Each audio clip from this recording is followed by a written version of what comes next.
दोस्तों, इस वीडियो में हम एक्सिस बैंक का टेक्निकल एनालिसिस करेंगे। यहाँ पर एक्सिस बैंक काफ़ी ज़्यादा गिरावट कर चुका है। चलिए एक बार मेजर कर लेते हैं कि यहाँ हाई से लेकर यहाँ तक लो तक यहाँ पर ऑलमोस्ट 25% की गिरावट कर चुका है। तो देखते हैं अब इस गिरावट में हमें कहाँ पर इस स्टॉक में ख़रीदारी करनी है और कहाँ पर हम इसमें स्टॉप लॉस लगा सकते हैं। तो हम इसका एनालिसिस मंथली, वीकली और डेली के चार्ट में करेंगे। और तो चलिए शुरू करते हैं। सबसे पहले हम इसके मंथली के चार्ट में आ जाते हैं। मंथली के चार्ट में देख सकते हैं यहाँ पर जब से लिस्टिंग हुआ है उसके बाद से ये स्टॉक अप ट्रेंड में ही चल रहा है, यानी कि ये स्टॉक खरीदने लायक है। हमेशा से ये अप ट्रेंड में चला हुआ है। यहाँ पर सबसे पहले हम इसके सपोर्ट और रेसिस्टेंस निकाल लेते हैं।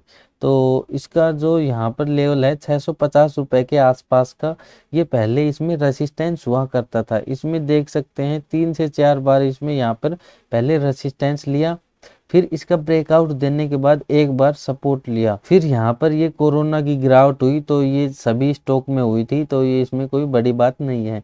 इसके बाद ये देख सकते हैं हैमर बनाया, यहाँ पर भी सपोर्ट लेके स्टॉक ऊपर गया। अब यहाँ पर मंथली के चार्ट में भी स्टॉक कुछ न कुछ पैटर्न बना के ऊपर की तरफ जा सकता है, तो इसका एनालिसिस करके देखेंगे।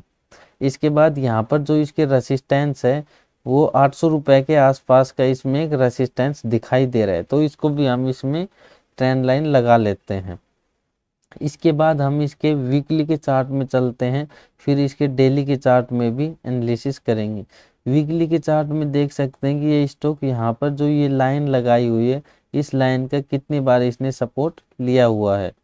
अब यहाँ पर देखें तो ये जो पैटर्न बना है ये राउंडिंग बॉटम पैटर्न बना हुआ है। राउंडिंग बॉटम पैटर्न बनने के बाद स्टॉक दोबारा से वहां से रिवर्स करता है और ऊपर की तरफ जाता है। यहाँ पर हम कैंडलस्टिक की बात करें तो अभी तक तो कोई भी कैंडलस्टिक पैटर्न नहीं बना। हो सकता है अगले वीक यहाँ पर एक बुलिश कैंडल बन जाए, तो यहाँ पर जो अगर बुलिश कैंडल बन जाती है तो ये तीनों कैंडल मिलके मॉर्निंग स्टार कैंडलस्टिक पैटर्न बन जाता है, जो काफ़ी पावरफुल पैटर्न होता है। लेकिन यहाँ पर डेली के चार्ट में देखेंगे तो यहाँ पर पैटर्न बना हुआ है, इसके हिसाब से हम इसमें खरीदारी कर सकते हैं। यहाँ पर कोरोना की गिरावट हुई थी तो यहाँ पर लोवेस्ट लो लगाया था, तो इस लो को कनेक्ट करके देखते हैं तो इसका यहाँ पर सपोर्ट बन के आ रहा है, क्योंकि ये दो देख सकते हैं कि इसका सपोर्ट लिया 2 बार, इस ट्रेंड लाइन का इसने सपोर्ट लिया, उसके बाद यहाँ पर तीसरी बार भी इसका सपोर्ट ले रहा है। तो ये जो एरिया है इसका मेजर सपोर्ट का एरिया बन जाता है। ये स्टॉक यहाँ पर से रिवर्स कर सकता है। अगर यहाँ पर मूविंग एवरेज की बात करें तो वीकली चार्ट में हम 100 पीरियड का मूविंग एवरेज लगाया हुआ, तो इस स्टॉक में देख सकते हैं पहले भी यहाँ पर मूविंग एवरेज के ऊपर से ही कुछ न कुछ कैंडलस्टिक पैटर्न बना के स्टॉक रिवर्स कर देता है। यहाँ पर भी ये 100 पीरियड मूविंग एवरेज के ऊपर ही स्टॉक रिवर्स कर सकता है। पीछे भी देख सकते हैं कि इस मूविंग एवरेज का काफ़ी बार ये सपोर्ट लेके स्टॉक ऊपर की तरफ गया हुआ है। चलिए हम डेली के चार्ट में आके देखते हैं तो यहाँ पर जो कैंडलस्टिक पैटर्न बना हुआ है ये हमारा इन्वर्टेड हैमर कैंडलस्टिक पैटर्न बना हुआ है। इस कैंडलस्टिक के बाद अगली कैंडल यहाँ पर बुलिश है और इसका भी हाई ब्रेक हो चुका है। तो अगर डेली के चार्ट के हिसाब से देखें तो अब हम इसमें बाय इनिशिएट कर सकते हैं। अगर स्टॉप लॉस की बात करें तो हम इस कैंडल के लो का स्टॉप लॉस लगा सकते हैं 648, यानी 648 रुपए का हम इसमें स्टॉप लॉस के साथ करंट प्राइस यानी कि 673 पर खरीदारी कर सकते हैं। टारगेट की बात करें तो यहाँ पर पहला टारगेट 800 रुपए का है। यहाँ पर जो इम्पोर्टेंट रेसिस्टेंस यहाँ 800 रुपए पे ही है, लेकिन हम इसमें पहले ही टारगेट बुक कर लेंगे। यहाँ पर 660 रुपए पे हम अपना टारगेट बुक कर लेंगे। अगर रिस्क रिवार्ड रेशो के हिसाब से देखें तो यहाँ पर हमारा रिस्क रिवार्ड रेशो भी काफ़ी अच्छा निकल के आ रहा है। तो चलिए एक बार मेजर कर लेते हैं। तो यहाँ पर 1:3 के पास का हमारा रिस्क रिवार्ड रेशो है, जो काफ़ी अच्छा रेशो है। 26 रुपये 35 पैसे का स्टॉप लॉस है।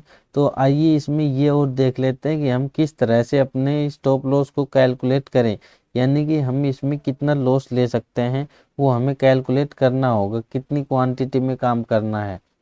तो इसके लिए हम सबसे पहले सोच लेते हैं कि यहाँ पर हम एक ट्रेड लेते हैं और यहाँ पर हम मैक्सिमम इस स्टॉक में 1000 का लॉस दे सकते हैं। यानी कि स्टॉप लॉस हम इसमें 1000 रुपये का मैक्सिमम हम लॉस लेना चाहते हैं। तो यहाँ पर हम कैलकुलेटर में आके 1000 डिवाइड बाई जो भी हमारा स्टॉप लॉस होगा, यानी कि 26 रुपये 35 पैसे हैं, तो हम इसको 26 रुपये 35 पैसे से डिवाइड कर देंगे। तो जो भी यहाँ पर आएगा 37, तो यहाँ पर हम 37 क्वांटिटी में काम करेंगे। तो इस हिसाब से आप अपनी क्वांटिटी डिसाइड कर सकते हैं। यहाँ पर हमारा जो भी इन्वेस्टमेंट होगा, यहाँ पर क्वांटिटी को हम मल्टीप्लाई कर देंगे जो भी करंट प्राइस पर हम खरीदेंगे। तो यहाँ पर हमारा 673 रुपये है, मान लीजिए 673 रुपये पर हम खरीदारी करेंगे, तो यहाँ पर जो भी इन्वेस्टमेंट होगी वो हमारी आ जाएगी 24,901 रुपये। यहाँ पर हमारी टोटल इन्वेस्टमेंट लगेगी अगर हम मैक्सिमम लॉस 1000 का लेते हैं। तो इस हिसाब से आप अपनी क्वांटिटी डिसाइड कर सकते हैं। और स्टॉक में निवेश करने से पहले आप अपना खुद का एनालिसिस ज़रूर कर लीजिए और अपने फाइनेंशियल एडवाइजर से कंसल्ट कर लीजिए। अगर वीडियो पसंद आई हो तो वीडियो को लाइक कर दीजिए और चैनल को सब्सक्राइब कर दीजिए।